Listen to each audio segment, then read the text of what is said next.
फिजा अब ऐसे मुकाम तक पहुंच चुकी होती है कि अब फिजा का जो है ना ये रेट लगना शुरू हो जाता है। ये सब कुछ रानी की वजह से होता है। लेकिन अभी तक जो वो साकिब को और ज़रोन को इस बात का नहीं पता चला कि भाई फिजा कहाँ गई और कौन जो ऐसा की गेम या ऐसा की कार्रवाई डाल सकता है। तो वो साकिब के पास अब ऑप्शन क्या बचा है और ये क्या करेगा, क्योंकि रानी कोशिश कर रही है कि यार साकिब के दिल में जो ना हमेशा के लिए फैसा के लिए नफरत पैदा हो जाए, और दूसरी तरफ रानी ये भी कोशिश कर रही है कि जो ज़रोन की फैमिली है, मेरी अपनी फैमिली, ये हमेशा के लिए फैसा को भूल जाए और ज़रोन की जो शादी है ये किसी और जगह पर करवा दें। लेकिन रानी ने पूरा जोर लगाया ज़रोन के दिल से निकालने के लिए फैसा को, लेकिन अभी तक ये कामयाब ही नहीं हो रही। ज़रोन और भी ज़्यादा जो है फैसा के मामले में परेशान हो रहा है, और यही जो बात है ये रानी को खींच जा रही है कि भाई अगर फिजा वापस आ गई और ज़रोन ने शादी कर ली तो मेरा जो प्लान होगा मुकम्मल तौर पर नाकाम हो जाएगा। रानी का तो यही प्लान था ना। अब रानी अपनी माँ के साथ बात करती है कॉल पे, माँ को कहती है कि माँ जी देखें कि जो साकिब है ना ये तो हमेशा के लिए भूल जाएगा फिजा को, जो कुछ भी फिजा ने हमारे साथ किया है, हमें जलील और ख्वार किया है, तो अब हमारे पास कोई और ऑप्शन नहीं बचा। रह गई है आप लोगों की बात कि जो ज़रोन के जज्बात है ना इनके ऊपर आप लोग कंट्रोल करें और इसकी सोच को चेंज करने की कोशिश करें, इसे मजबूर करें। माँ तो होगी ना ये रानी को बता देगी कि भाई ज़रोन और भी ज़्यादा फैसा के मामले में परेशान हो रहा है, तो इसी वजह से रानी जो होती है अपनी माँ को मजबूर करने की कोशिश करती है।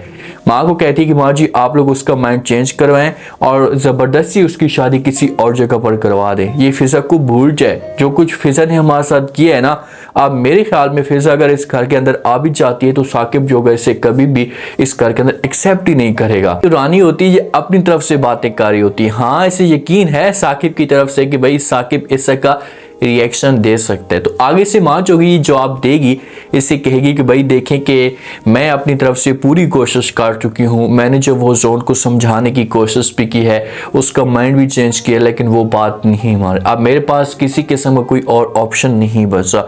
अगर आप बात करना चाहती हैं तो जी बिस्मिल्लाह करें, बात करें, उसको समझाएं। अगर वो आपकी बातों पे अमल कर लेता है तो ये बातें जब रानी सुनेगी तो रानी को यहाँ पर चुप लग जाएगी, क्योंकि रानी को इस बात का पता है कि भाई मैं इतनी आसानी के साथ कामयाब नहीं हो सकती। जब आप एक इंसान के ऊपर जुल्म करते हैं, जो उसको तकलीफ देते हैं, तो ये जो तकलीफ होती है ये जज्बात को और भी ज़्यादा उभारती है, उसके लिए और भी ज़्यादा कशिश पैदा करती है, जिसकी वजह से आप लोगों को या जालिमों को नाकामी मिलती है। अब ऐसा ही रानी के साथ हो रहा है, तो रानी ने तो हर एक तरीका इस्तेमाल लिया।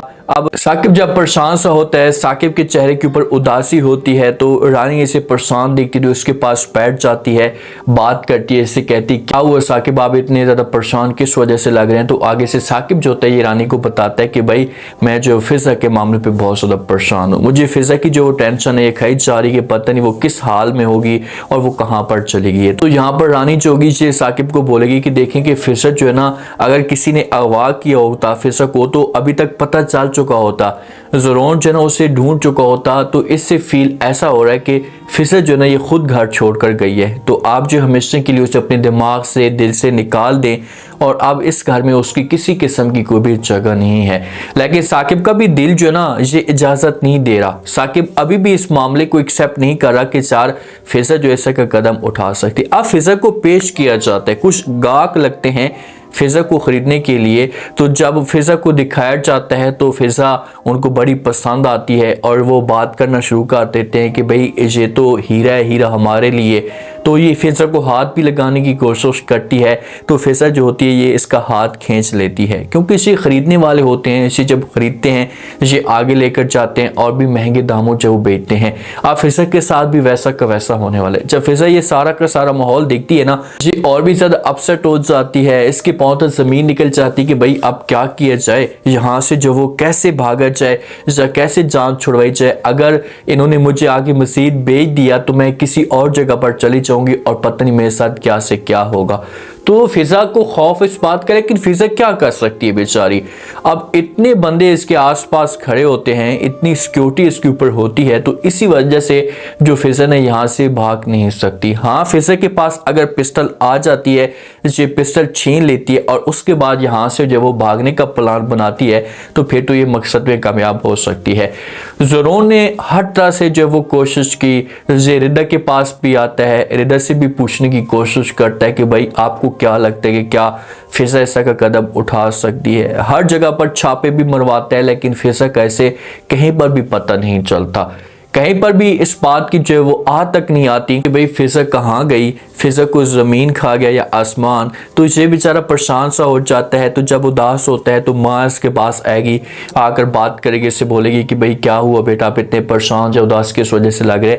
तो आगे से जो ज़ोरोन होता है उसे अपनी माँ को बताना शुरू कर देते। माँ को कहता है कि माँ जी पता नहीं, मुझे समझ नहीं आ रही कि फिजा कहाँ पर चली गई। मैंने जो वो दुआ में भी उसे मांगा है, ढूंढने की कोशिश भी की है, अल्लाह पाक मेरी जो दुआ है इसे सुन नहीं रहा या कोई और वजह है। तो जहाँ पर माँ जो है इसे दिलासा देगी, लेकिन माँ जो होती है ये सोच कोई और लेकर आती है, क्योंकि वालिद ने जो वो अपनी बेगम को इनकार कर दिया। जो ज़ोरोन का वालिद है ये तो कह चुका है कि भाई ज़ोरोन की शादी हम किसी और जगह पर करवा देंगे, लेकिन अब फिजा के साथ शादी नहीं होगी अगर फिजा इस घर के अंदर वापस भी आती है। तो जब माँ जब ये बातें ज़ोरोन के साथ करेगी, ज़ोरोन को बोलेगी कि तुम्हारे वालिद ने ये बातें की हैं, तो आप मेरी बात माने तो आप हमेशा के लिए जो वो भूल जाए, उसे अपने दिमाग से निकाल दे, क्योंकि जो कुछ उसने किया है ना, तो ऐसा लग रहा है कि वो खुद ये घर छोड़कर गई है, उसे अगवा नहीं किया गया। लेकिन ज़ोरोन अभी भी उम्मीद से जो वो कैम है ये इनकार कर देगा। ये अपनी माँ को समझाने की कोशिश करेगा, माँ को बोलेगा कि माँ जी जो मैं प्लीज़ इस बात के ऊपर जो किसी किस्म का कोई भी कंप्रोमाइज़ नहीं करना चाहता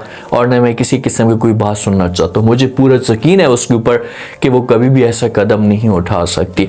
जो रानी होती है ना, रानी अब रिदा के साथ बात करती है, साके वालों के साथ बात करती है कि जो मेरे रिश्तेदार है ना ये मुझे गालें कर रहे हैं जब से उन्हें जो इस बात का पता चला है, क्योंकि पूरे रिश्तेदारों के अंदर ये बात तो फैल चुकी है। भाई आप खुद बता रही हैं सबको, आप सबके सामने खुद जिक्र कर रही है कि भाई फिजा ने ये कदम उठाया है। तो इसी वजह से ये बात करती है कि भाई वो मुझे जो वो गालें करते हैं और हमारे साथ दुख शेयर करते हैं, लेकिन ऐसा फील हो रहा है कि वो बातों बातों में हमें जो वो जूतियां मार रहे हैं, इसे हमारे ऊपर टांस कर रहे हैं। वो अब ये साकिब का समझो कि भड़काने की कोशिश कर रही है कि साकिब इस तरह से जो वो गुस्से में आएगा और ये इनकार कर देगा, रेदा को भी सबको बोल देगा कि भाई आज के बाद जो फिजा इस घर के अंदर नहीं आ सकती। लेकिन फिजा फिलहाल तो ठीक है नहीं आ रही, लेकिन जिस दिन वो आएगी तो वो आकर जो वो बहुत सारे सबूत आपके सामने रखेगी, सबको बताएगी कि भाई आपने क्या क्या किया और किस तरह से वो अगवा करवाने की कोशिश की। अब क्या फिजा जो होगी ना यहाँ से भाग सकती है, या फिजा के पास कोई और ऑप्शन मौजूद है? तो फिजा जो होगी अगर ज़ोरोन इसके पास नहीं पहुंचता तो फिजा लाजमी तौर पर यहाँ से भागने का प्लान बनाएगी। अगर इसके पास पिस्टल किसी भी तरह से आ जाती है, ये पिस्टल तक पहुंच जाती है, तो फिर से हर सूरत में यहाँ से निकलने का प्रोग्राम बनाएगी। अब देखते हैं कि नेक्स्ट एपिसोड में क्या इंटरेस्टिंग ट्विस्ट पैदा होता है। उम्मीद है आज का रिव्यू, आज के टीजर आप लोगों को पसंद आया होगा। आपने कमेंट सेक्शन में लास्ट में बताना आपको क्या लगता है, क्या जैसे जैसे रानी वालों का प्रेशर आ रहा है ज़ोरोन के ऊपर, माँ का प्रेशर आ रहा है, जैसे वालिद का प्रेशर आ रहा है, तो क्या ज़ोरोन जो ये मजबूर होकर शादी करने के लिए तैयार हो जाएगा और फिजा अपने आप को इस जाल से कैसे निकलवाने की कोशिश करेगी? अगर जहां से भागती है, निकलती है, तो क्या ये भागने में कामयाब हो जाएगी? और अगर कामयाब होती है, जैसे अपने घर में पहुंचती है साके वालों के पास, तो क्या साकिब जो होगा इसे अपने घर में एक्सेप्ट करेगा, इसके ऊपर बेइज्जती का इल्जाम लगाकर जो वो घर से बाहर निकाल देगा? लास्ट में फीडबैक दें और चैनल को भी आप लोगों ने लास्ट में सब्सक्राइब कर देना है। शुक्रिया, अल्लाह हाफिज़।